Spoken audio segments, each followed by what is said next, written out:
Pemirsa, Kementerian Energi dan Sumber Daya Mineral menggelar rapat pimpinan lingkup Kementerian ISDM pertama di tahun 2018, Selasa 2 Januari kemarin.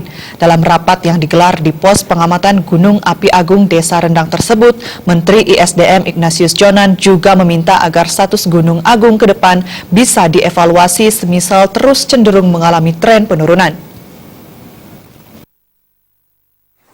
Sepekan terakhir ini tercatat ada tren penurunan aktivitas Gunung Agung dibandingkan sebelumnya. Dari sisi kegempaan, masih terekam gempa vulkanik, tapi cenderung lebih jarang. Gempa yang mengindikasikan aliran fluida ke permukaan seperti adanya magma keluar di dalam kawah juga masih terjadi, namun tak seintens sebelumnya. Hal tersebut disampaikan Kepala Pusat Vulkanologi dan Mitigasi Bencana Geologi, Kasbani, di hadapan Menteri Energi dan Sumber Daya Mineral Ignatius Jonan dan jajaran pejabat di Kementerian SDM saat rapat pimpinan lingkup Kementerian SDM yang digelar di pos pengamatan Gunung Api Agung di Desa Rendang, Selasa 2 Januari kemarin. Kasbani memaparkan memang erupsi masih sering terjadi, tapi cenderung lebih kecil dibandingkan minggu sebelumnya sejak aktivitas Gunung Agung dinyatakan berada pada level 4 atau awas. Erupsi sepekan terakhir paling tinggi 1.500 meter di atas puncak kawah, berbeda dengan sebelumnya bisa mencapai 3.000 meter dari puncak kawah. Pengisian kubah lava di kawah Gunung Agung juga tak secepat sebelumnya. Saat ini masih sekitar sepertiga dari volume yang ada atau sekitar 20 juta meter kubik. Atas laporan tersebut, Menteri Jonan perintahkan Badan Geologi melakukan evaluasi baik terkait status maupun radius perkiraan bahaya semisal terus cenderung mengalami tren penurunan.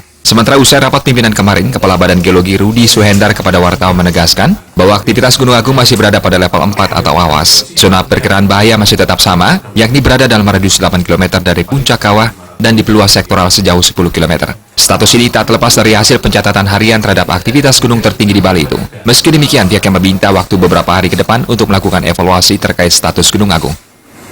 Siaga atau tetap awas sampai dengan radius 10 kilo atau?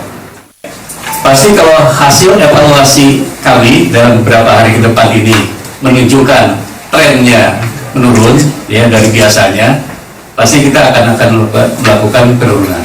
Mohon sabar dulu, beri kami izin untuk mengevaluasi tren-tren dari semua yang kami catat di ruangan ini. Terkait adanya aktivitas baik galian C ataupun pariwisata di dalam radius zona perkiraan bahaya yang sudah dipetakan, Rudi Suhendar menyampaikan itu wewenang dari pemerintah daerah, namun Badan Geologi melalui Pusat Vulkanologi dan Mitigasi Bencana Geologi yang secara intens terus memantau aktivitas Gunung Agung tetap merekomendasikan agar tidak ada aktivitas dalam radius tersebut sebelum keadaan memang benar-benar sudah kembali normal, mengingat sewaktu-waktu erupsi masih bisa terjadi. Gargita Bali TV.